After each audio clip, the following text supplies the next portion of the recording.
नमस्कार मंडळी, मी डॉक्टर अजय पवार पुन्हा एकदा आपल्यासाठी एक नवीन योजना घेऊन आलेलो आहे.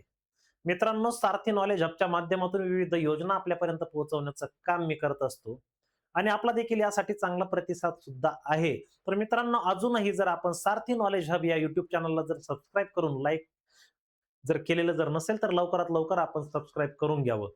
मित्रांनो, आजच्या या व्हिडिओमध्ये आपण अत्यंत महत्त्वपूर्ण विद्यार्थ्यांच्या दृष्टीने एक शैक्षणिक योजना बघणार आहोत आणि या योजनेचं नाव आहे की कर्मचारी निवड आयोग. जसं की आपलं म्हणजे एसएससी म्हणून एक एक्झाम आहे ती असेल किंवा आयबीपीएस बँकिंग क्षेत्राशी म्हणजे पीओ बँकिंग, एलआयसी असेल, एओ आणि रेल्वे भरती आरआरबी याच्या ज्या 2026-27 मध्ये ज्या परीक्षा होणार आहेत याच्या ज्या पूर्व परीक्षा आहे त्यासाठी एक मोफत प्रशिक्षण मिळणार आहे आणि ते मोफत प्रशिक्षण आपण नेमकं कसं मिळवू शकतो तर हे आपण आजच्या या व्हिडिओमध्ये बघणार आहोत. त्याच्यामुळे अत्यंत महत्वाची योजना आहे, कारण आयबीपीएस असेल, एसएससी असेल या किंवा आरआरबी असेल, या परीक्षांची जर तयारी जर करायची जर म्हणले तर जवळपास 20-30 हजार रुपये फीस आहे. ते आपल्याला मोफत प्रशिक्षण मिळणार आहे. त्याच्यामुळे हा व्हिडिओ शेवटपर्यंत बघा आणि व्यवस्थित ही माहिती ऐकून त्या योजनेचा लाभ तुम्हाला घ्यायचा आहे.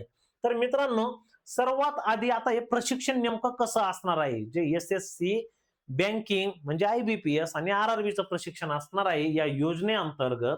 तर हे तुम्हाला अनिवासी म्हणजे काय की तुमचा राहण्याचा खर्च मात्र तुम्हाला करावा लागणार आहे आणि हे ऑफलाईन स्वरूपात म्हणजे याचे डायरेक्ट क्लासेस तुम्हाला जॉईन करावे लागणार आहेत. ऑनलाईन प्रशिक्षण हे होणार नाही, ऑफलाईन होणार आहे आणि 6 महिन्याचा यासाठी कालावधी असणार आहे. मित्रांनो, विशेष एक तुम्हाला एक गोष्ट सांगायची विसरली की हे प्रशिक्षण जे आहे ते केवळ मोफतच नाही, तर या 6 महिन्याच्या काळामध्ये तुम्हाला राहण्याचा आणि तुमच्या जेवणाचा खर्च भागवता यावा यासाठी देखील या योजनेच्या माध्यमातून तुम्हाला निधी उपलब्ध करून दिला जाणार आहे. म्हणजे या ठिकाणी तुमचा फायदाच फायदा आहे आणि तुम्हाला नोकरीसाठी आपल्याकडे पैसे नाही, आपल्या क्लास लावू शकत नाही हे कारण आता देऊन चालणार नाही. तर या प्रशिक्षणाचा लाभ तुम्हाला आवश्यक घ्यायचा आहे. तर याच्यासाठी वयोमर्यादा काय की आता ही जी एसएससी ची जी एक्झाम आहे याच्यासाठी किमान तुम्ही 18 वर्षाचे पाहिजे आणि कमाल तुम्ही 30 वर्षाचे म्हणजे जास्तीत जास्त 30 वर्ष तुमचं वय पाहिजे. दिव्यांगांकरिता सूट आहे इथं, त्यांच्यासाठी 40 वर्षापर्यंत ते अर्ज करू शकतात. त्यानंतर बँकिंगसाठी किमान 20 वर्ष वय आहे आणि जास्तीत जास्त 28 वर्षाचे जे उमेदवार जे आहेत ते या ठिकाणी अर्ज करू शकतात आणि दिव्यांगांकरिता ही सूट 38 वर्ष आहे. त्यानंतर आरआरबी साठी किमान 18 वर्ष आणि जास्तीत जास्त 31 वर्षापर्यंत ते अर्ज करू शकतात. दिव्यांगांकरिता इथं सूट 38 वर्षांपर्यंत आहे. तर ही झाली तुमची वयोमर्यादा. त्यानंतर आता अर्ज करण्यासाठी काय काय तुम्हाला आवश्यक कागदपत्र लागणार आहे ते सुद्धा बघून घ्या. तर या ठिकाणी तुम्हाला तुमचं आधार कार्ड जे प्रत्येकाकडे असतं, त्यानंतर जातीचं प्रमाणपत्र लागतं, नसेल तर काढून घ्या. त्यानंतर तुमचा रहिवासी दाखला, तुम्हाला तहसीलचं रहिवासी प्रमाणपत्र लागणार आहे, ग्रामपंचायतचं नाही. त्यानंतर नॉन क्रिमिलियर सुद्धा तुमचा लागणार आहे. 8 लाखाच्या आत जर तुमचं जर उत्पन्न जर असेल तर तुमचं नॉन क्रिमिलियर निघतं. ते नॉन क्रिमिलियर प्रमाणपत्र सुद्धा तुम्ही काढून घ्यायचंय. त्याच्यानंतर तुमचं पदवीचं प्रमाणपत्र म्हणजे तुमचं जे डिग्री झालेली आहे ते पाहिजे किंवा मग तुमचं शेवटच्या सेमचं तुमचं मार्क मेमो ते जरी असलं तरी चालेल. त्याच्यानंतर दिव्यांग जर असाल तुम्ही तर त्याचं प्रमाणपत्र हँडिकॅपचं, आणि जर अनाथ जर असेल तर त्याचं सुद्धा तुम्हाला प्रमाणपत्र. म्हणजे एकदम सोपी ही कागदपत्रे आहेत. एवढी कागदपत्रे जी आहेत ती तुम्हाला हा अर्ज करते वेळी तुम्हाला लागणार आहे. त्यानंतर आता याच्यासाठी पात्रता आणि ही निवड प्रक्रिया कशी होणार, तर सगळ्यात आधी तो महाराष्ट्राचा रहिवासी असला पाहिजे, नॉन क्रिमिलियर गटातला असला पाहिजे. त्यानंतर इतर मागासवर्ग म्हणजे ओबीसी आणि व्हीजेएनटी पैकी तो असला पाहिजे. त्यानंतर तो पदवी परीक्षा सुद्धा उत्तीर्ण झालेला पाहिजे आणि याआधी त्याने महाज्योतीच्या कुठल्याही योजनांचा लाभ घेतलेला नसावा. जर घेतलेला जर असेल तर तो हा अर्ज करू शकणार नाही. त्यानंतर यासाठी तुम्हाला निवड चाळणी परीक्षा द्यावी लागणार आहे. म्हणजे एक सीईटी टाईप तुमची परीक्षा होईल आणि त्याच्यामधून तुमची निवड केल्या जाणार आहे. आता हे विद्यार्थ्यांची कर्मचारी निवड आयोग म्हणजे काय, एसएससी, आरआरबी आणि आयबीपीएस या पूर्व परीक्षेच्या धर्तीवर सामान्य अभ्यासक्रमानुसार चाळणी परीक्षा घेण्यात येईल.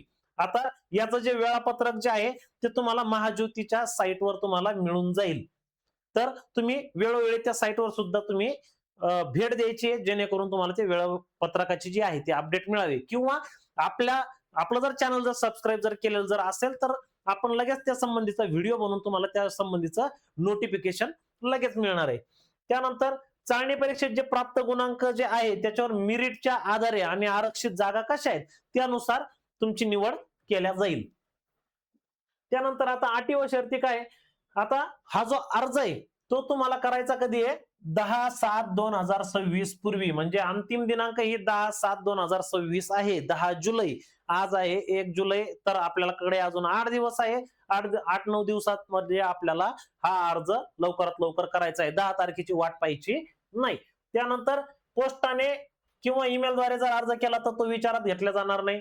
जाहिरात रद्द करायची किंवा मुदतवाढ द्यायची, अर्ज नाकारायचा, घ्यायचा त्याची स्क्रुटनीद्वारे, तर हा जो अधिकार आहे तो सगळा संचालक महाज्योतीकडे राहील.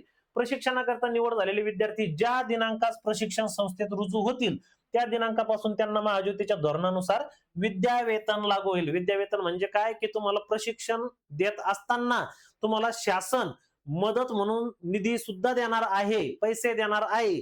तर ते तुम्हाला कधी मिळणार आहे? ज्या दिवशी तुम्ही प्रशिक्षणाला जाल त्या दिवशीपासून तुम्हाला ते लागू होईल. आणि प्रशिक्षणाला तुमची किमान 75% जर उपस्थिती असेल तरच तुम्हाला हा लाभ मिळेल.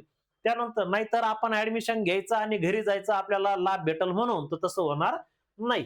त्याच्यानंतर कोणत्याही माध्यमातून व अंतिम निवड प्रक्रियेच्या दरम्यान किंवा प्रशिक्षणाच्या कोणत्याही टप्प्यावर विद्यार्थ्यांनी सादर केलेली माहिती चुकीची, दोषपूर्ण व दिशाभूल करणारी जर असेल तर त्याची जी निवड आहे ती रद्द करण्यात येईल.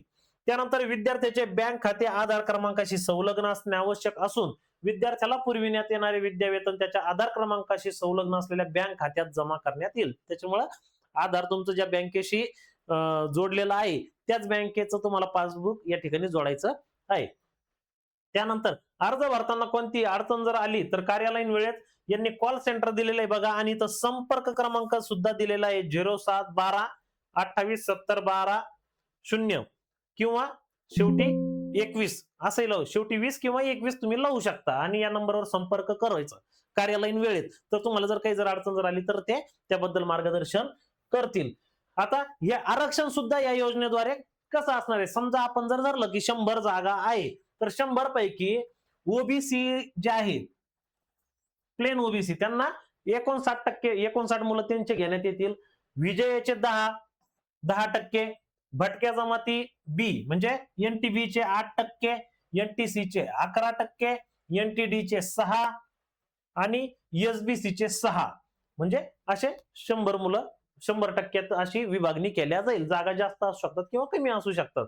आता याच्यापैकी म्हणजे जर ओबीसीचे जर 59 जर घेतले तर त्याच्यातल्या 30% जागा महिलाला राहतील, 5% दिव्यांग करता आणि 1% अनाथा करता राहतील. याचं प्रत्येक प्रवर्गानुसार त्यांची निवड केल्या जाईल. या अशा पद्धतीने आरक्षण राहील.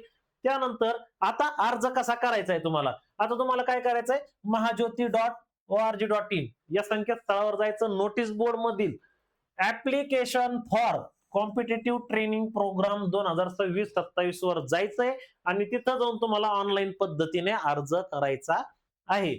अर्जासोबत तपशिलात नमूद सर्व कागदपत्रे, ही सूचना व्यवस्थित आहे का? अर्जासोबत तपशिलात नमूद सर्व कागदपत्रे स्वाक्षांकित करून म्हणजे अटेस्टेड करून स्पष्ट दिसतील असे स्कॅन करून जोडावे. म्हणजे जो आपण झेरॉक्स काढणार आहे त्याच्यावर आपली सही मारायची, नंतर स्कॅन करायचा आणि मग तो इथं आपल्याला अपलोड करायचा आहे. विद्यार्थ्याने अर्जामधील दिलेली माहिती पूर्ण भरायची आहे. त्याशिवाय योजनाकरिता नोंदणीचा अर्ज वैध मानला जाणार नाही. एखादी गोष्ट जर तुमची भरायची जर राहिली तर तुमचा अर्ज या ठिकाणी बाद ठरवण्यात येईल. तर मित्रांनो, अशा पद्धतीने आयबीपीएस असेल, आरआरबी असेल किंवा एसएससी असेल, या ज्या परीक्षा आहेत मोठ्या प्रमाणात यासाठी फी लागते. हे प्रशिक्षण आपल्याला फ्री तर मिळणारच आहे, वरून शासन आपल्याला मदत सुद्धा करणार आहे. त्यामुळे आपले जे काही गरजू विद्यार्थी जे असतील आणि जे तयारी करत असतील त्यांच्यापर्यंत हा व्हिडिओ जास्तीत जास्त शेअर करा किंवा आपल्या जवळचं कोणी जर असेल तर त्यांना हा व्हिडिओ पाठवा, जेणेकरून त्या विद्यार्थ्याचं भलं होईल, त्याला या प्रशिक्षणाचा लाभ होईल. आणि अशाच प्रकारे आपण अजून नवीन योजना तुमच्या समोर पुढच्या व्हिडिओमध्ये घेऊन येणार आहोत. तो बद्दल धन्यवाद. आणि अजूनही जर आपण जर या चॅनलला सबस्क्राईब केलं जर नसेल तर लवकरात लवकर सबस्क्राईब करून लाईक व शेअर नक्की करा. धन्यवाद.